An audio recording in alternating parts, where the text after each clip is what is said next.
Sup, nerds? We are doing it. It was highly requested, and I know I said I was going to do it like a year ago, but here we are. We are finally back at it, and here is the very requested Astral Glide. Astral Guide. I need to edit that out. The Astral Guide. This is one of my favorite classes that I really enjoyed. I think it's definitely my top 3. I really like first off the theme, but also she looks cool, and I just really like the play style. It has a large hand size because you will be playing some losses that do affect how you play over the course of a scenario, and ultimately I think that there's a few kind of cool styles that you can kind of play as that I really enjoy, and I think other people will too. So I'm going to go over a few builds, going over what it is to play the Infuser, and I'll get into a breakdown of the cards. Let's get into it.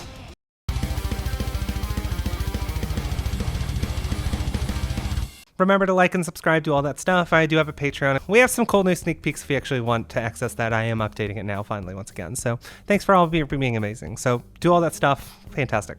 Let's get into the guide. Infusions, they are the bread and butter of the class, the main feature, the main course.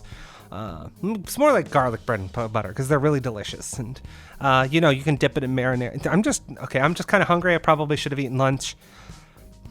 Anyway, infusions are very similar to the Mind Thief's augments. The Mind Thief's augments really only affect melee attacks. The Infuser has a more broad range. There's definitely some infusions that do only affect melee attacks, so they're pretty similar to augments, but augments can be rotated through and are non-loss, and you can only have one play at a time. Infusions are limitless.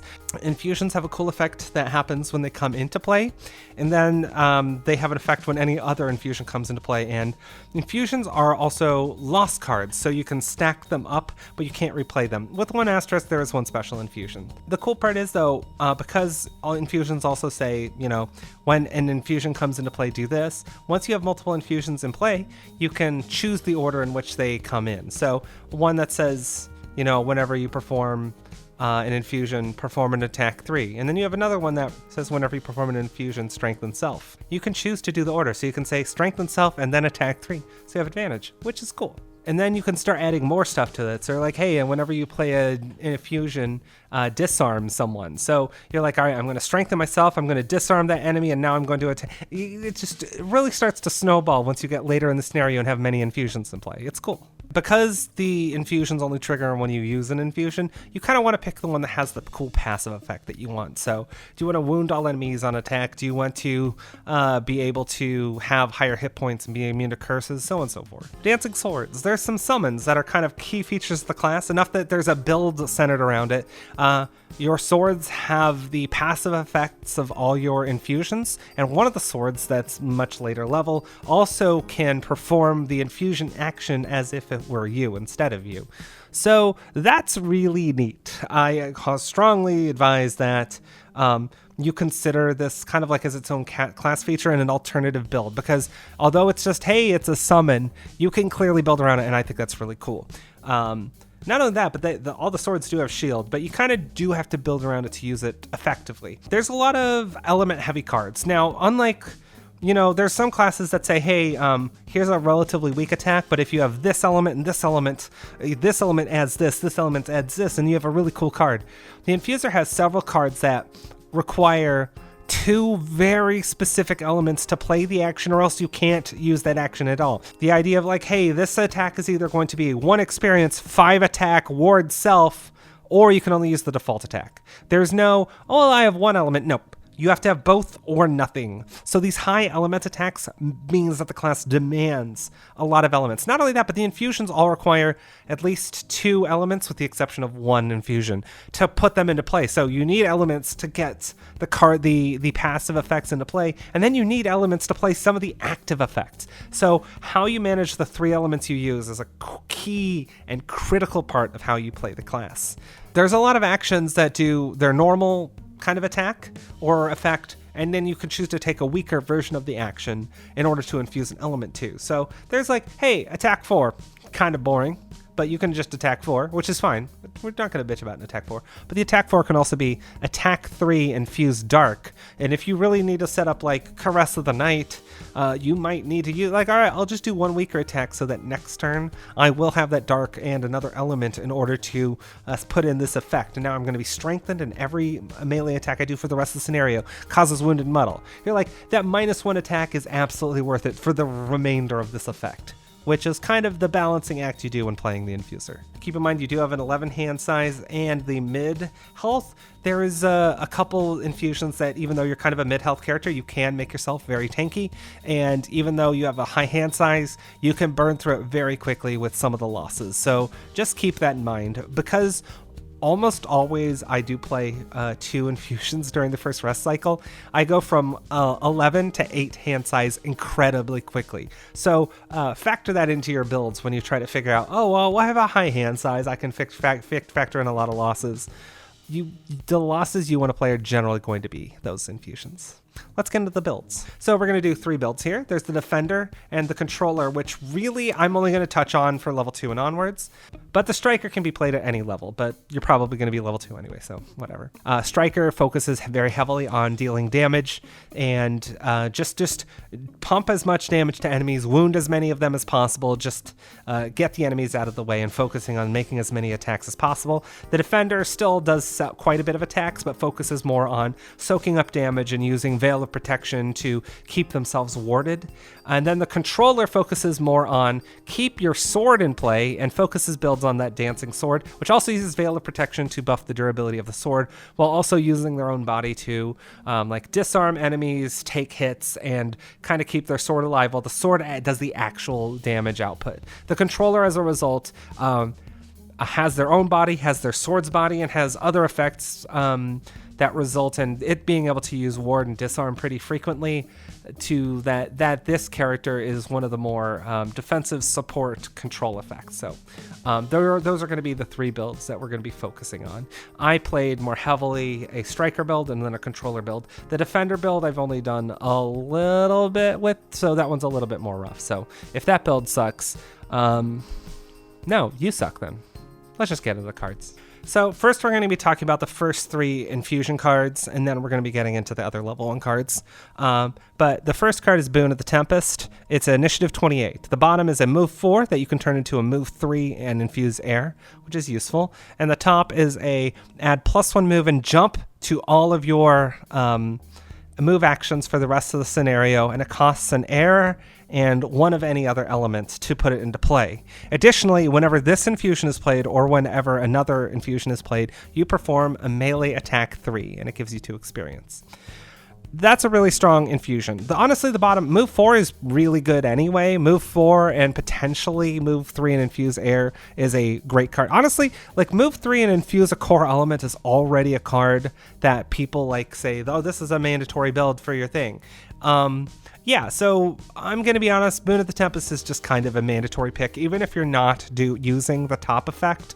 The bottom, where it's move 4 or move 3 and give you an element, is just a strong pick. Initiative 28 is decently solid as well. So for the Striker build, the fact that every time you play an infusion, you do perform a melee attack means that you're going to be bringing this card for eternity. You're never going to let this card leave your hand. Even as you start to rotate in other cards, this one will take priority. Bounty of the Earth is one of the infusions that is definitely more situational and doesn't necessarily keep your hand the whole way. Shield 2 self is huge for a round. Honestly, that's big. Or you can make it Shield 1 self, infuse Earth, and get an experience. That's fantastic. The initial 23 on it isn't as great, but ultimately you're going to that's still a solid card. Also, non-loss reliable Earth Infusion gets very reliable for the Controller build once you get to level 4, but I think it's level 6 where you end up taking it, but there is another form of Earth Generation, non-loss reliable Earth Generation, that you'll end up using later. But the bottom half is an infusion that requires Earth and 1 other element. You have Retaliate 1 at range 2. Range 2 at least being better. I don't really like retaliate in general, but retaliate range 2 at least makes it more usable. Every time this is whenever this infusion is played or another infusion, heal 3 self. A lot of durability with that, but I think this is the weakest of the 3 infusions. It's still fine. I think as a tank build, you'll probably be using this for a while, but because there's plenty of other access to healing effects, you'll probably end up using those for a bit and using the top half for shielding yourself in between some of the other effects. I think the defender build goes off later anyway, and I think a lot of the other builds, like if you need the earth generation, the controller build will use it for that to like protect itself, but the striker build really doesn't like this card. The next infusion is Caress of the Night, and this one is Striker's bread and butter for the whole game. The controller uses it for a little bit until level 4, where there's 2 other, where the level 4 infusions just becomes more important in the long run. Caress of the Night says, add wound and melee to all your melee attacks, requires dark and 1 other element. Initiative 87 is fine. Honestly, you're going to be playing this card once. But whenever this infusion is played or another, strengthen self. That's huge because it's a mid-turn strengthen, so it means that all attacks you do during the turn it's played have advantage, and then all during the next turn. As a result, for mine, whenever you play the striker build, having constant, near permanent advantage felt pretty semi-realistic. It wasn't the whole time, but I felt like it was incredibly common to have it up. I don't want to say permanent, but on over 50% of turns or something like that. It's kind of ridiculous. So I used to I really love those like potions that you can make that can strengthen yourself mid-turn. I didn't necessarily use it on this class. I found other effects more useful, which is wild because that's one of my favorite potions in Frosthaven. And I'm like, yeah, I don't think this class needs it. And it doesn't. The bottom is a bottom melee attack, but the controller build is spending most of its time disarmed. The striker build clearly needs the top half. So the only build that can potentially use it is basically the defender. So you could potentially use it for a bottom attack, but you may or may not end up using it like that. Emerald Edge is the first one of those big attacks where you need 2 specific elements just to make it use. So you need earth and dark just to play it, and then you perform an attack 5, ward self, and then get an experience at Inish 70. That's an incredibly powerful action for a non-loss level 1 card, but it does require those 2 specific elements. I did end up using that as a reliable way for defenders and strikers to protect themselves and do some really solid damage. So this is, in my opinion, a really solid card. The bottom, it also gives you some cool earth gen. I think it's harder to use because since it's a bottom heal, you have to be in position to where your top action is, and you have to hope that the top action you have has the correct initiative of what you want. There's a AoE melee attack that's really strong, initiative 14, where you can very quickly just go very early, attack all enemies, and then perform a very weak heal on yourself or potentially 2 people that I ended up using this on. So I like the bottom heal pretty. I feel like it's a pretty strong card. So Emerald Edge is pretty solid. I think at later levels there's other ways where you kind of rotate it out of your hand. So it's pretty situational, and obviously the controller is one of the builds that just doesn't like this card at all, except for the bottom action. Formless Bladestorm. This is a card I'm not super high on, so if you like it, I'm sorry. The top hack is just it's a loss action with no setup required, but create a line of 3 hexes, hit all enemies in it with attack 3 and pierce 2, then teleport to the opposite side of that pattern to an enemy, to the furthest enemy hit by that ability, and then infuse wind or dark. That's a fine AoE. It's hard to use. It's one of your only sources of pierce at low levels. So that might be why you bring it if you know there's a scenario with a lot of shielded enemies. But because you generally have good access to wound, and wound is really good against pierce enemies with shield, it doesn't feel like it's a huge need for the kit, but that's fine. The bottom is a move 2 with a pull, and you can make it an incredibly weak pull 1 if you want to infuse air. It's fine. I think the reliable way to pull enemies and move 1, I did like the bottom for move to a spot, especially if they're I was around traps where I'd move on the other side of a trap, just pull an enemy I was already in melee with 1 onto the trap and then hit them. So it has some uses. So I'm not saying it's a bad card, but I thought it was going to be good, but I ended up sideboarding it a lot. It still has some uses, so don't get me wrong there. Especially if you need air. Onyx Shards. This is one card that every build will use. I think Striker will rotate it out a little bit more later, but it's still a strong card. It can basically stay in your sideboard the whole time, but disarm at range 4 or disarm at range 2 and get dark. Reliable dark is just very good, but non-situational Inish 20 disarm is very strong. Keep in mind that the controller build wants to find ways, and we'll get to it once we get to the card Imbue with Life, but you will want to find non-attack tops that will make yourself relevant. This is one of those. You can very easily just keep enemies disarmed with this every rest cycle. It's where boom, disarm, boom, disarm. The bottom is a loss action. I'm gonna be honest. I think I haven't used the bottom action except for at the end when I'm burning for experience. The top half is good enough that it carries the card though, but like you can see, like there's definitely ways where you can use those obstacles to, you know, do some direct damage if you need things to die without like, oh, what if I draw null? 2 direct damage is still pretty solid, and you can use it to melee maze enemies, especially if you want it to be more controller focused. Rising Momentum is a really solid card. It's a initiative 25. On top, it's an attack 3. On bottom, it's a move 3. And gets +1 to either of those numbers for every pair of infusions you have. So if you're at 2 infusions, which is what you'll be at the most of the time, it's going to be an attack 4 or a move 4. And maybe towards the end, possibly, there's a chance it could be a 5 and a 5. It's hard to bitch about a move 4 on initiative 25. And the top half is an attack 4, which...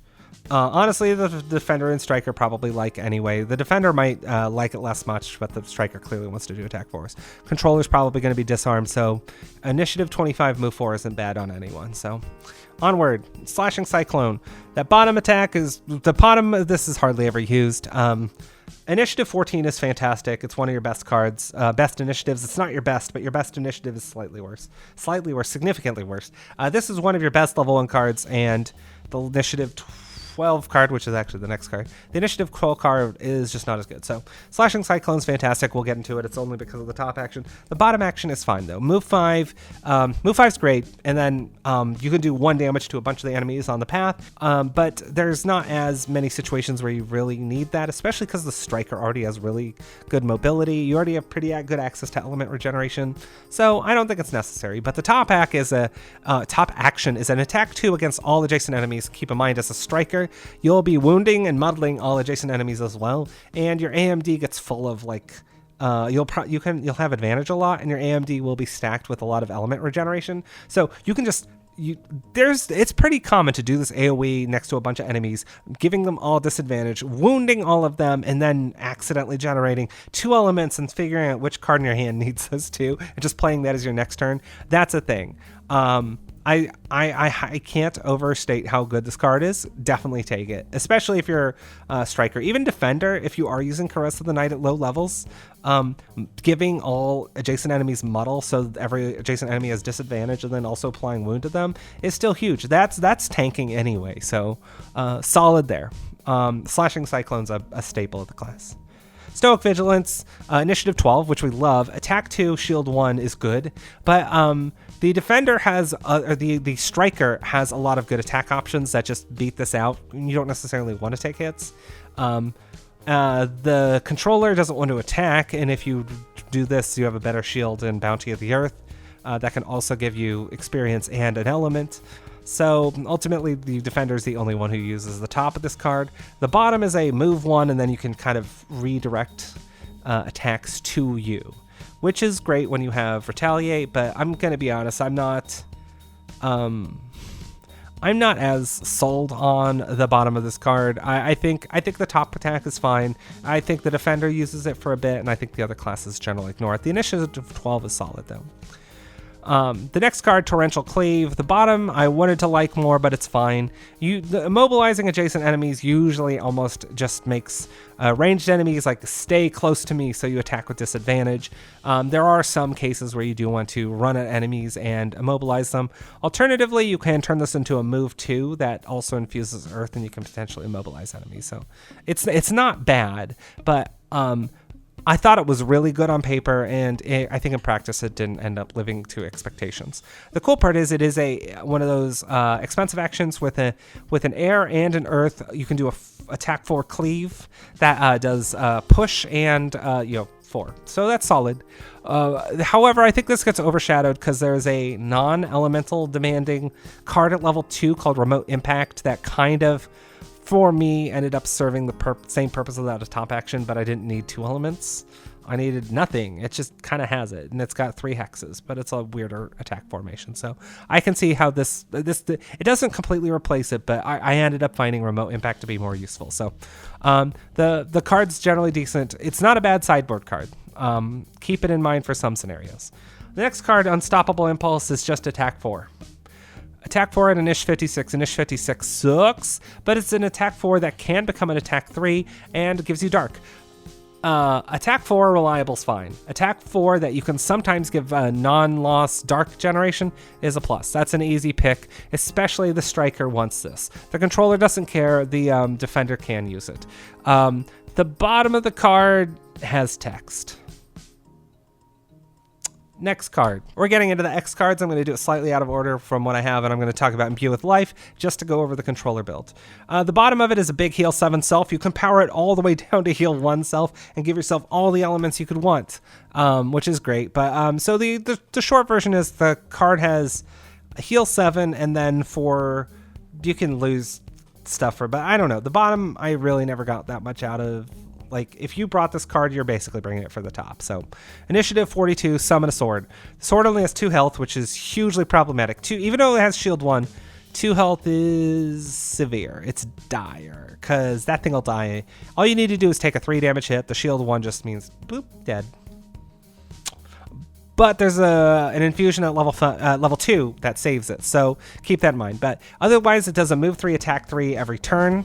And keep in mind that you can like do this, drop this, let it attack, then long rest, let it perform its turn, make it fall off, and then still recover the card.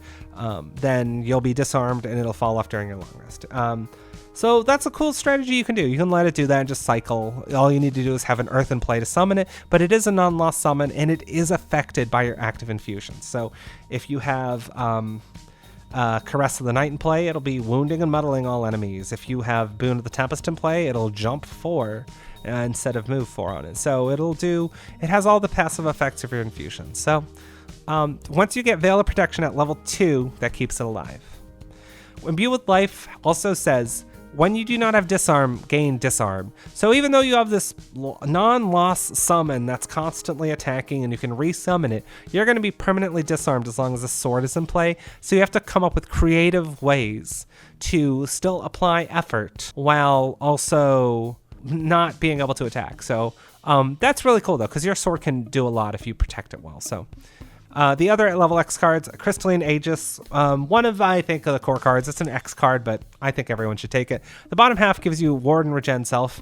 That's actually really useful. The defender likes the ability to potentially heal. It depends on where you are, but being able to block half of a hit is solid, as well as potentially clearing wound, poison, and brittle. The striker also uses it for the same effect because you can clear those annoying status effects, and a controller likes that as well. But the top is really where it shines because you'll usually have 2 infusions in play. You can use it to brittle 2 adjacent enemies and then slap them. Being able to brittle an enemy and then also have your sword go and hit that brittle enemy, turning that attack 3 into basically a 6 plus whatever modifiers can do. Being able to debuff an enemy and having yourself or an ally slap it. The amount of effect that brittle has is huge, especially once you start brittling 2 enemies with it. Not only that, Initiative 17 is really solid. I like Initiative 14s and under, but you already have that on Slashing Cyclone, so you've got 2 pretty good undercuts here. And the last one is Battle Prowess. The bottom is fine. It's a loss move 2, which you can turn into a move 1 and infuse any element you want, which is good. And then a big loot 2 on a loss. That's fine. I don't think most people want that, but the controller wants the top action. A non-loss attack 3 for the striker and defender they don't care about. They probably don't have a sword in play to grant a summon, so almost exclusively this goes to the summon, because even though you could do an attack 3 with it, if your summon like dies, if your summon's out, you can just have your summon do another attack 3. So it moves attack 3, battle prowess, make it attack 3 again. It's kind of neat, and it bounces dark back up to the top if you need it. So battle prowess is a solid card, clearly a take for the controller. For the level 1 cards, Striker doesn't pick battle prowess, imbue with life, or bounty of the earth, but otherwise you pick all the other cards. Defender picks all of them except imbue with life, battle prowess, unstoppable force, and formless blade storm, because we're doing the defender at level 2 as well, which we'll get to what both of those, the defender and controller, pick at level 2 in a second. The controller picks all except stoic vigilance, unstoppable impulse, formless blade storm, and slashing cyclone. I know slashing cyclone's really good, but it's just hard to fit in the controller build, especially when you're going to be disarmed most of the time, and the reason why this top attack shines is because it's an attack. Good level 2. The reason why I started those two on level 2 is because of Veil of Protection. The top is a heal 5 that you can turn into a heal 3 infuse earth, get 1 experience, both at range 3. That's solid. At Inish 47 sucks, but that's a fine thing. Most of the reason you're going to be bringing it is if you are a striker and like this card, you're bringing it just for the top heal, which isn't bad, but you'll probably be picking remote impact, but I could see why you'd pick the heal. The bottom half is a core for the defender and the controller. It requires both earth and dark, and your current maximum hit point value is increased by 3, and for the rest of the scenario, you are immune to curse. Whenever this or another infusion is played, you ward yourself. For the controller, this means, first off, that your sword goes to 5 health, which makes it notably more durable, and then you ward yourself. This allows you to run ahead, potentially take some hits, being a little bit more durable, and then you've got ward, cut the hit in half, and you can kind of act as interference for your sword and for your allies as you clear through a scenario. And additionally, it means that your sword won't die in 1 hit. Like I said, a 3 damage hit will take the sword out. But in this case, a 3 damage hit does 2 damage, 2 damage, 2 damage. That means an attack 3 that just does a +0 now goes from killing it in 1 hit to killing it in 3 hits. This dramatically improves the durability of your sword and makes it to where imbue with life can be built around.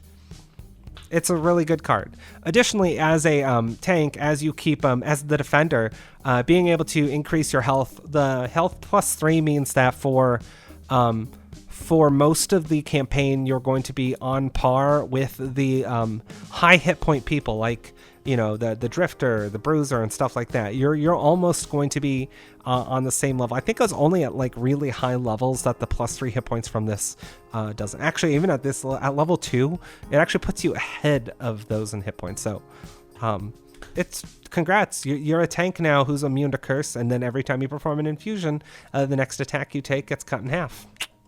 A solid pick. The other card's remote impact. I struggled, it's initiative 72, and I struggled with using the bottom because it's one of those creating obstacle effects, which this is part of this class's kit, but I'm going to be honest, I just didn't like it at all. Drop a big gemstone within 5 and immobilize everything next to it, and you need earth and air. It's fine. The top attack is an attack 3 in this weird cone that has 1 hex between you and that cone. So you do a big sweep and attack 3. Which is fine. The cool part is if you're fighting enemies that have melee retaliate, this allows you to step back and do a melee attack on them, and just to hit them and kind of dodge the melee retaliate. Additionally, you can make it as a cleave of attack 2 push 1 instead of an attack 3, and then you get to infuse air and get an experience in addition. That's solid. I find this to be a little bit more, if not worse, than torrential cleave, but I found it notably more useful and then less worry about setting it up. That I found this to be one of the sweep attacks that I used for the Infuser. So Striker picks remote impact, controller and defender pick Veil of Protection, and we move on to level 3. Guide the Flow is really useful because top moves mean that there's a lot of scenarios in Frosthaven where you need to get from point A to point B. This helps you where you have several move 4s. So move 4 plus move 3. So most, like the defender or controller, can very easily move 7. And for the striker, that's probably going to be a move 9 for a move 4 and a move 3, add +1 and jump. So jump 9. If you need to get to point A to point B, that'll do it. But almost always, if you pick Guide the Flow, it's because the bottom is an attack 3. They also allow you to rotate some of your elements or even bounce them back up. If you're like, well, Dark's going to fall off this turn. Well, you can always just turn Dark into Earth and get an experience, or Dark into Air and get Wind, depending on which half of the card you use. But yeah, I think that Guide the Flow is clearly a big winner, especially for the striker. Bottom attacks are a winner, and even if you're a defender who's using, if you're using Caress of the Night for a scenario and muddling enemies, the bottom attack allows you to get another swing in. And if you're using, other things, you can still use it to get places. Alternatively, Reinforced Riposte can be used for defenders, but I do think it's got a little bit of its own problems. But Guide the Flow is clearly a striker pick, very good card. Reinforced Riposte gives you Retaliate 1 at range 2, and then for every pair of infusions you have, it gets +1. So more often than not, this is a level 3 card at Init 18 that does Retaliate 2, which I think Retaliate 2 on level 1 cards usually need to be justified on picking them. So I don't think it's a great card. I think defenders could pick it if you have the durability and want to pop some enemies that are shielded. The bottom, on the other hand, is a move 2, wound move 2, so it's very easily a move 4. If you have Boon of the Tempest in play, it's a jump 3, wound jump 3 though, so that's potentially huge if you're using it that way. But being able to move, wound, move is still really strong, so I still consider it a pretty decent card. I don't consider it a winner though.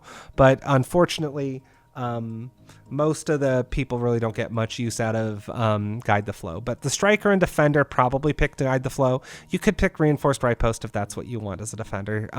Due to the nature of the controller, you probably just pick Reinforced Riposte as a sideboard card, but I think for the most time you're not going to be using that. It's a good sideboard card for those and not necessarily a mainstay. Level 4 through 6 has some more core cards that all of them are really good. So the first we're going to get into is Coalescing Darkness. It is an infusion where you need air and dark. The bottom does actually give you air and dark, so if you wanted to use the bottom just to pull enemies closer to you, muddle them, and infuse air and dark, stamina potion, get it back, and just play the top. That's a viable strategy. But the bottom is just to take 2 enemies within range 3, pull them towards you and muddle both of them. You can muddle a single enemy if you instead of 2 enemies. If you do get dark, you can pull them 1 instead of 2, and if you do pull them 1 instead of 2, you get air. And if you choose both, you get both elements. That's fantastic. So clearly very good elemental regeneration. Pulling enemies towards you is a pretty solid plan anyway, but the real reason why you take it is the top. After an adjacent enemy attacks you, shuffle a curse into the monster deck. Every attack. So here's the thing. Here's how you play it. For the defender, that just means every time you get attacked, sometime in the future, another miss goes out. And that's pretty solid. So that's just one attack that's like a potential future miss. And then whenever this is played or another infusion is played, disarm, which is kind of like this next attack is just going to miss because they're not going to do an attack. So not only are you denying attacks from being drawn in the first place, you're making future attacks potentially miss every time you are attacked. And the cool part is, if an enemy attacks you, draws a curse, that curse actually just gets shuffled back in with that. And this is also another way where you can, for the controller, to protect their sword. As they play a thing, they play an infusion, they disarm an enemy, they get warded, they go up and take the hit, it's warded, and then when that warded attack gets deals damage to them and they suffer half damage, they shuffle a curse into the deck. The enemies become much more harder to, it's actually really good. So Coalescing Darkness paired with Veil of Protection is really strong. So Defender and Controller both clearly pick this for those reasons. Every time you play an infusion, you disarm an enemy, it becomes huge. Even though, at this level, you're only going to be doing this a handful of times per scenario. At level 5 is really when all the builds kind of turn on, and you're going to be more reliably disarming enemies, and that's huge. On to the other card, Desperate Throw. Initiative 16 is great. I'm going to go over the bottom first. Pick an element that's waning, move it to strong is great. Move to loot 1 is great, especially because you only have loot in a lost card. So this gives you the ability to move and loot pretty reliably, and looting is important in Frosthaven. But the big important part of that is you do a melee attack that's at range 5. So it says target an enemy within 4 hexes. But it is still a melee attack, so any of your abilities that trigger on melee attacks, such as there's the level 9 infusion, but also the level 1 infusion, Caress of the Night, that all trigger this. Also, instead of attack 4, you can make it, or instead of attack 5, you can make it an attack 4 and infuse Earth. This is what I mentioned about the controller build likes this, although you don't take it at this level. The funny part is the controller build really wants this, but the level 4 and 5 cards for it are just so much better. So controller's going to go 4, 5, 4 for the next 3 levels, just for the non-loss Earth generation. So you can find another better way to generate Earth as your opener coming out of rest sequences, or just to open a scenario. Additionally, it disarms yourself. The controller build doesn't care because you disarm yourself, and the next turn you just summon your sword, which disarms you anyway. So yeah, the controller doesn't care about that. Striker's fine with it though, because you will often want to have some of the downturns to use, like Crystalline Aegis. You're like, oh no, I'm disarmed. I'm just going to brittle 2 enemies in place. Oh no, I'm disarmed. I'm going to disarm that enemy and get dark so I can put Caress in. You know, whatever tempo you need to set up your next thing. Your disarmed turn can be used to, oh no, attack 5. Now I'm disarmed, brittle, and now I'm going to attack you the next turn, and now you take double damage, and this other enemy does too. You have good use of downturns anyway where you can't attack, so I don't consider that to be a huge downside. So Striker picks Desperate Throw, Defender and Controller pick Coalescing Darkness. Obsidian Spear is a good card. That's the annoying part. Obsidian Spear is a good card, but Gemstone Resonance, everyone picks Gemstone Resonance. The bottom stat says whenever this card is in your active zone, so you move 2 and put this into play for the round. This card counts as a pair of infusions while it's in your active zone. So like that card Rising Momentum, if you have 2 infusions in play plus you have Gemstone Resonance in play, oh man, that's like 4 infusions in play. So those would be all attack 5s or move 5s. That's not why you pick this card though. The top half is an infusion that only requires Earth. It's very weak. Honestly, it's like the weakest infusion ever. You add Regenerate to all your heal abilities, and then you do Heal 2 on an ally within range 3. Which sucks. The big deal here is it's a non-loss infusion. So you immediately heal 1 ally and give them Regenerate. Then you trigger all your infusion effects. So for the Defender and Controller, they disarm an enemy, ward themselves, and then they heal someone and give them Regenerate. Then they let this fall off and during their long rest cycle, and then can do it again. Then they do that again, and then that's great. The Striker, on the other hand, heals someone. Then they're strengthened for another cycle, and then do an attack 3. So here's an example of a tempo. You could do 1 setup turn, set up Boon of the Tempest, perform an attack 3. 1 setup turn, do Caress of the Night. Caress of the Night now strengthens you and gives you an attack 3 with advantage. Then you can do attack on turn 5 with whatever attack you have left over. Could be Slashing Cyclone, could be Unstoppable Impulse. Then Stamina Potion to get a card back. Gemstone Resonance. You now trigger your Boon of the Tempest, so you get an attack 3, and obviously Caress of the Night, so you're strengthened again. Short rest. Continue into the short rest with attacks with advantage, and then you can just play Gemstone Resonance again, pop it again, strengthened for yet another turn, and you realize that at this point you've been strengthened for nearly 6 turns in a row, and you're now 7 turns into the, or not 6 turns, 4 turns in a row, and you're now 7 turns into the scenario, and it just becomes incredibly powerful how you attack several turns in a row with advantage. You have bottom attacks during that option. You can potentially, during your setup turns, if you do have some downtime or you need a long rest, you can just set up, get another element in play and set up like Emerald Edge. This ends up, it's really powerful. This is how the Striker engine just finds themselves all with heavy amount of advantage. You'll be strengthened 2 rounds out of every rest cycle after you get this in play.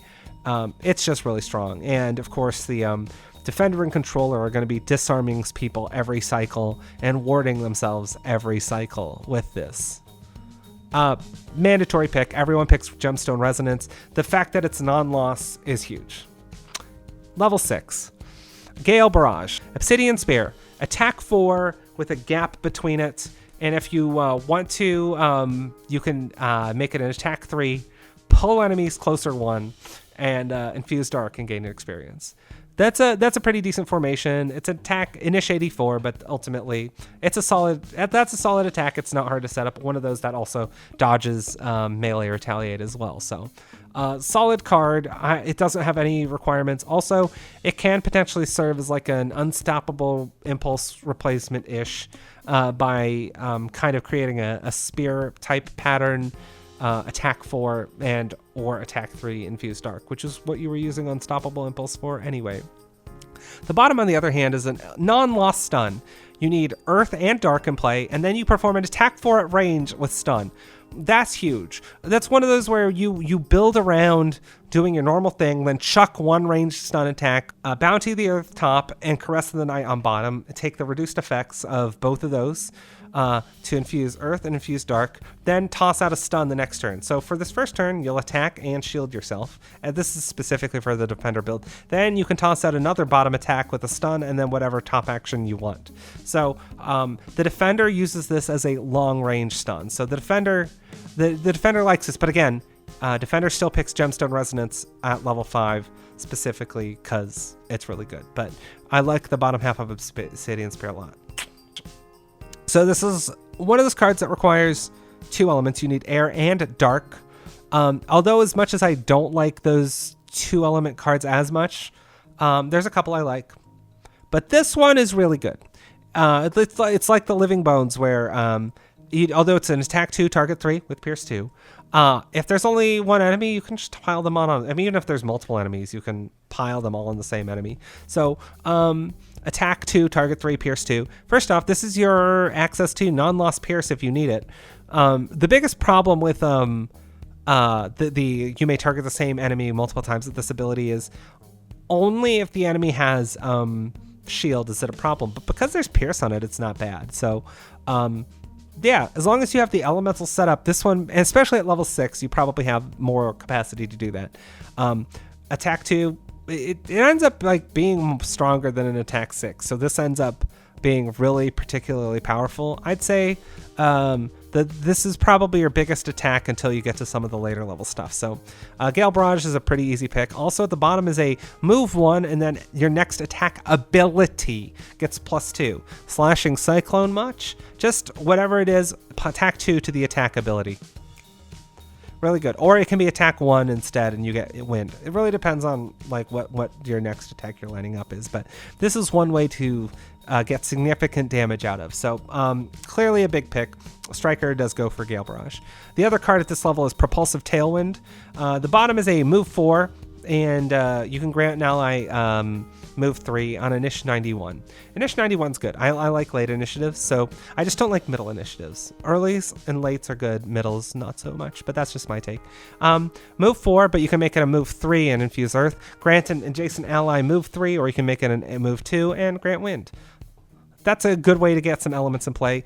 After every attack, it is an infusion. It requires air and earth. Every time you attack, you can move 2 after, which is fine. And then whenever this infusion or another is played, you can push someone at range 1 and then immobilize them, which is fine. I don't ultimately think it's that. This is one. I'm not a huge fan of this infusion. I think it's still got, the bottom has a lot of really good uses, so we like that. But I think the controller likes the bottom effect, so if you wanted to, that would be a good effect. But I think that Desperate Throw for its non-loss Earth generation that you can get out of every cycle to set up imbue life is probably the play. So go back and pick Desperate Throw. But if you want, this also allows you to move adjacent to your sword and then reposition your sword. So whichever one you think you want. If you're good at like setting up the Earth every time, like possibly the Bounty of the Earth or another card, you can pass on Desperate Throw. You don't need it. So also Propulsive Tailwind does allow you to move 3 and set up Earth anyway. So Striker picks Gale Barrage, Defender goes back and picks Obsidian Spear, and Controller picks Propulsive Tailwind or Desperate Throw, depending on which one you want. Striker, you can go back and pick an Obsidian Spear if you prefer that to Gale Barrage as well. They're both good picks. Level 7, Diamondization. That bottom is in the shape of a diamond, so I like that. But it's a wound and immobilize loss at range 2. So you just drop this diamond pattern within range 2, immobilize, wound all of them. That's fine as a loss. You get 1 element of earth or dark. Inish 10 is good. So that's fine, I guess. I'm not a big fan of it. It still has some good uses. Like a big AoE immobilize is good, but I guess I didn't really use it for that effect. Obviously, the top is what we're going to be talking about. Inish 10, ward self, give yourself earth or dark, which this at this point, if you're using Bounty the Earth to like help set up the bottom of Obsidian Spear, this is a better earth or dark generation for you. It gives you shield 1 plus 1 shield for every pair of infusions, so you'll probably have 2 in play anyway. So shield 2, ward self, give yourself an element at Inish 10. Instant pick. That's a winner right there. Very good card. It's hard to bitch about that. Makes you very defensive, especially because you give shield 2 and a ward. The next attack you take is not going to do much damage. Malachite Shockwave is one of my favorite combos of a very conditional, very powerful top action with a incredibly useful, reusable bottom action. So going into the bottom action, it's a move 4, but it could be a move 3 that gives you dark or earth. We like that. And then all adjacent enemies to you suffer 1 damage. Love it. So you can move 4, damage all adjacent enemies, and it's true damage, so it breaks your shield. Or move 3, get yourself it's just so useful. Initiative 68 is not good. I'm not a big fan, but that's fine. The top is one of those. This class has a lot of those weird attack patterns where there's a gap and then a thing. So I like that though. So yourself, gap row, and then a cleave row of 3. Attack 4, stun all enemies in there. Gain an experience and infuse 1 element of your choice. That's earth or dark. It's really great, especially once you've paired that with advantage and give yourself, wound and muddle on all of them. Just remember, my favorite combination of statuses is stun and wound. This is going to stun and wound potentially up to 3 enemies and do an attack 4 on top of them. That's just a win. Solid level 7 card. Striker picks Malachite Shockwave. Controller picks either or. The bottom is really good if you want to. If you didn't pick Desperate Throw for the Earth generation, you can use the bottom of Malachite Shockwave for Earth generation or for the move 4. But picking Diamondization on the controller would be also a good pick. It really depends on how you choose to get your Earth in play for Imbue with Life. And Defender clearly picks Diamondization. Level 8 has Swift Pivot. Clearly a good card for... crap, everyone likes Swift Pivot. Inish 8, the next time you take damage, negate it, then the attacker suffers 4 damage. Keep in mind, if you do have Retaliate from sources, they also suffer that damage as well. You're probably not playing the Retaliate cards with this anyway, but negate the next source of damage you take, and then the attacker takes 4 damage at an Inish 8. And then you get Earth or Air. That's a win. The bottom is a good loss where you do move 2, then you attack in this 3-hex formation. That's kind of like a clave if you added 1 more to one side. Then you move 2 again and get 1 element of your choice. This is one where the top action is one you're going to be using very reliably, and the bottom is a very heavy payoff that is pretty solid. I don't think the bottom's anything to write home about, even though I do think it's pretty strong, but the big reason to pick this card is Inish 8 and negates the damage. Keep in mind that there's a few bosses in Frosthaven that hit incredibly hard, or who just like kind of over-tuned attacks that you kind of play around, that being able to Swift Pivot, especially if you Stam Potion or like Short Rest to get Swift Pivot back, you can kind of cheese some of the boss damage with it and just watch enemies like, all right, this boss did no damage with this attack and they took 4. This boss did nothing. Or like really heavy enemies, especially on like the last rooms, there's some like named enemies. You can really cheese some of them with Swift Pivot. So that's a good card. The other card at level 8 is Untether the Shackles, which is huge. It is a loss summon. Keep in mind it is a loss, but it's just like the level 1 summon, except it's a loss. And it doesn't require an Earth in play. It has attack 4 instead of attack 3. It has 6 health instead of 2. So with Veil of Protection in play, this is a 9 health shield 1 summon. It also has the ability, it is affected by all your infusions, but whenever you play an infusion, you can have this gain the benefit instead of you. So remember Veil of Protection every time an infusion is played, ward self. You could have your sword get warded instead. Or you can disarm from your sword's range instead of it being from you. That's really good. You can really play around this. Also, it's got flying. Gosh. Anyway, Untether the Shackles. That summon is incredible. Keep in mind, it is a loss, so you have to very, very, very, very protect it, and you can't let it like replay it every rest. The controller probably should pick up Imbue with Life anyway, just as a backup, because sometimes shit goes wrong. But that's clearly a big card. And the bottom is a jump 5, then infuse air or dark of your choice. Even the striker can just drop this as like a, you know, like, hey, I'm beating up enemies. Hey, I have a bonus sword. Let's all fight together. Because it doesn't disarm you like the level 1/1, it's really strong. Defender picks Swift Pivot. Striker and controller both pick Untether the Shackles. I think it's a pretty easy pick there. In level 9, we have Ancient Rites of Power and Sky Splitting Strike, which, so this class is incredibly power metal. We literally have an Emerald Sword, which is one of my favorite songs. I love Emerald Sword by Luca Turilli, but Ancient Rites of Power and Sky Splitting Strike both sound like power metal songs. Anyway, Ancient Rites of Power, you need all 3 elements that you use, and then all your melee attacks have +1 target, which is insane. So you know that like, you know, there's like, oh, I've got a like melee attack 4, 2 attack 4s. That's great. Wounded Muddle on all of them. And then also every time you play this or another infusion, Bless Self. Be prepared to see some more crits drop in your deck as you drop a bunch of attacks on enemies. Fantastic. Love it.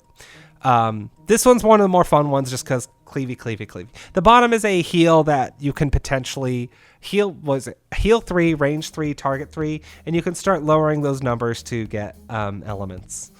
Inish 94. So the bottom's fine. It does definitely. The bottom is a non-loss way to set up any card in the game. That's really it. All your cards are like, oh crap, I need Earth and Dark to set up my Obsidian Spear. Boom, do this. No matter what, or like, you know, next turn, boom. The bottom of this, doesn't matter what, just pick what elements you need, you have them. So Ancient Rites of Power is really strong. Also, +1 target on all your attacks, you start cleaving like crazy. The next level 9 card, Sky Splitting Strike, Inish 50 is bad, but attack 6. If you have air, it gets Pierce 5. If you have earth, it becomes an attack 6 wound. And if you have dark, it disarms them. So if you have all of them, it's an attack 7, Pierce 5, disarm. That's just bonkers. And the bottom loss is hilarious, even though I don't like the level 9 losses are certainly a thing.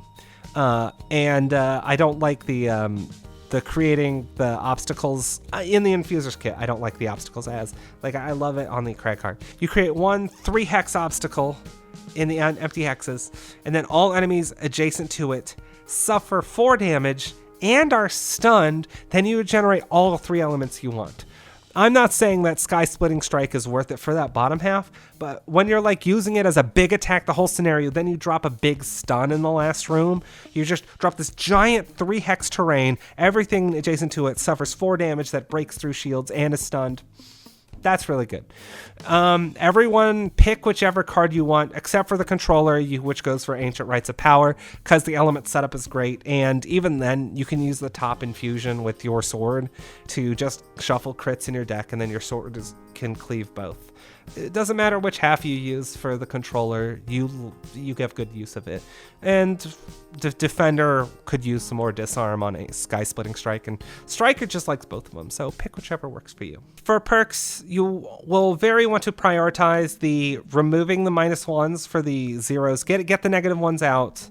Removing the -1s and replacing them with elements, so all your attacks start, instead of turning into negatives, just get random elements. And sometimes when you get an element, you can go, oh, I can set this up for next turn. So that's often like inspiration for that. A lot of your builds, pretty early after you clean that out, you'll want to take the once per scenario after initiative's revealed, infuse an element. Depends on what items you have access to. I would prioritize ignore scenario effects and or the refresh the item you have equipped at the cost of an element card. It depends. Like I said, whatever you choose your loadout, that either is going to be a really good card or a really useless initiative. So pick it if you need it. And then there's the you can ignore the -1 effects on cards, and then after you exhaust, your summons can go on. Like My Heart Will Go On. Actually, Dragon Force, which is a power metal band, has done a My Heart Will Go On cover, if you cared. Anyway, Controller picks that as soon as possible, and Defender does too. Striker depends on what gear you have. If you probably do want armor if you're getting up and close and personal, which the Striker is, but pick it when you can fit it in. It's not super imperative, but you can pick it if you want. And then after all that, you can replace the -2 with some 2 -1s, one of which infuses all the elements, but I'm not as big fan of that -2 replacement as I am of the -1 replacements. After that, I just put a little section in there of the remaining ones. Clearly, you replace the 0s with 2s first. And then after that, pick the rolling modifiers. The rolling elements aren't as important as the rolling pluses that are based off your infusions, because that can really stack up, especially as you get to level 5 and up. For the strategy, Striker always goes towards get Caress and Boon in play. You have a lot of bottom actions for elements, but the easy way to get like Caress into play is to use Onyx Shards, disarm an enemy, and then use any of your bottom actions, whichever one you prefer. Get one element, then put Caress into play. Boon at the Tempest. You can, if you really want, Slashing Cyclone, especially if you like put Caress of the Night in play where you have Strengthen. You can just do a weak attack 1 on everything around you, muddle and wound them, get air, and then do one of your bottom actions for it, even a heal from like Emerald Edge to get Earth, and then you can set up that way. It really depends on which ones you brought to the scenario, but for some of those actions, if you don't need them for like their purpose, such like Formless Bladestorm, you can move it, pull an enemy towards you, generate the air, get your infusions in play, then during your first rest, just pitch it, because you may just not need as much element generation until after your first rest. So, but you want to get Caress of the Night and Boon of the Tempest in play as early as possible, and at that point, you just kind of want to set up your cleaves or melee attacks with like Guide the Flow or others, just to where you get in position, do rapid attacks on enemies, kill them as fast as possible, and then set up Gemstone Resonance. So you will want reliable Earth Gen. Every build wants reliable Earth generation, especially the controller. You'll use Emerald Edge for the Earth generation, or you can use it from your if you can use it as a follow-up turn if you pull it out of your AMD. Alternatively, if you did want to bring Torrential Cleave, that's another one of the good ones to generate Earth for. You can use Guide the Flow to turn any of your air into Earth and then follow it up with the Earth attack. Keep in mind, Desperate Throw also gives you good Earth generation, but that's usually only for the controller, because once you've activated Gemstone Resonance at level 5, you'll be disarmed, so the Striker's not going to want to be disarmed the turn that they use Gemstone Resonance. Controller wants to set up Earth whichever way possible. You've got a multitude of ways, and then get your Imbue with Life put into play. Especially once you're at level 6 and on, you'll Desperate Throw, but you can set up with Bounty of the Earth, Torrential Cleave, whichever one you end up picking. I usually use Bounty of the Earth for the most part, but whatever you get. But you can always use Emerald Edge just like the others. But set the sword in play. Then you want to get Veil of Protection dropped as soon as possible, and then you can get Coalescing Darkness up as soon as you can. Coalescing Darkness will allow you to disarm enemies, keep your sword alive, and you'll want to keep that into play as much as possible, just to be able to curse as many possible enemies for attacking you and your sword. Hopefully the enemy deck gets filled with curses and just kind of them up afterwards, Nappa. Additionally, a controller, be sure to pick lots of non-attack actions. Battle Prowess, Crystalline Aegis, and Onyx Shards are very good, and once you get to later levels, you can start to add. Even then, Desperate Throw for the setup turns end up working really well. Defender, you will want to put Veil of Protection into play and Coalescing Darkness. Afterwards, you'll want to set up your shield cards as often as possible. Just make the enemy attack you as much as you can, shuffle as many curses into play, and then do what you can with the downtime turns. You can brittle enemies, you can attack enemies, you can even pop them yourself, but with your own attacks. You can Rising Momentum on a brittled enemy, and it's effectively an attack 8. And then use some of your heals. You'll usually be using Emerald Edge to heal yourself, and use some of your other cards to prevent damage, ward yourself, and go from there. Because you'll be warding yourself repeatedly through the scenario, hopefully you won't need as much healing, and you'll be bringing some items that'll give you shield. So try to keep yourself up as much as possible and hope that the curses and disarms you do end up rendering enemies ineffective. For your masteries, kill 4 enemies during the scenario and don't attack. I don't know what else to say. You just use your sword. Use Imbue with life. Let it kill enemies. Keep it up as long as possible. Resummon it as you need it, and just be sure to use like Onyx Shards, Crystalline Aegis, and whatever other cards you have that don't have attack. You have plenty of other infusions that don't have attacks on it. As a matter of fact, Boon of the Tempest is the only one that makes you attack, and Caress of the Night is the only infusion that really needs you to attack. So use your other infusions, slap them into play, and just have fun. Go to town. That's it. Trigger Gemstone Resonance as often as you can. Just make your sword go pew pew pew. And once you're at level 8, you can do the attack stuff. Just do Untether the Shackles. Striker can kind of get it once you do that. Honestly, at whatever level you are, if you're at level 8, you can just use Untether the Shackles and then have it do your thing. Just do non-attacks after that.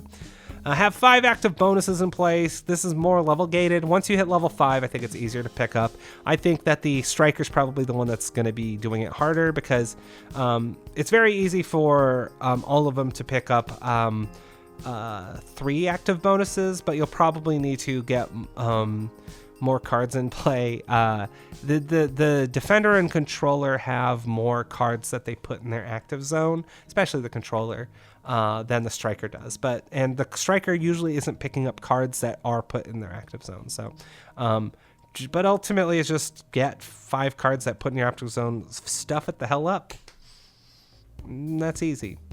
Usually easier towards the end of a scenario where you just need to... I actually accomplished this on accident after I had 2 infusions in play, and we're winding it down on a scenario. I had Gemstone Resonance at the opening for the initiative, and then I dropped an infusion just for shits and giggles after that, and then I played like my last infusion at the end, and I realized I had like 5 cards in play. I'm like, oh, I accidentally got the mastery just trying to burn out. So it's pretty level gated, and you don't need to get it early in a scenario. You might wait till the end. So that's usually my advice for it. So that's the Astral or the Infuser. I hope it helped. I know this is a long time coming, and I hope that all of you found it useful. I personally really enjoyed the Striker and Controller build. I played the Defender only a little bit. It's kind of hard to tanky, but I do find that the spamming disarms and curses end up doing a lot more, especially because you spend a decent bit of the scenario warded. You're a little bit more tankier than you anticipate. Also, do throw on some armor and shield, and then you can soak up more damage.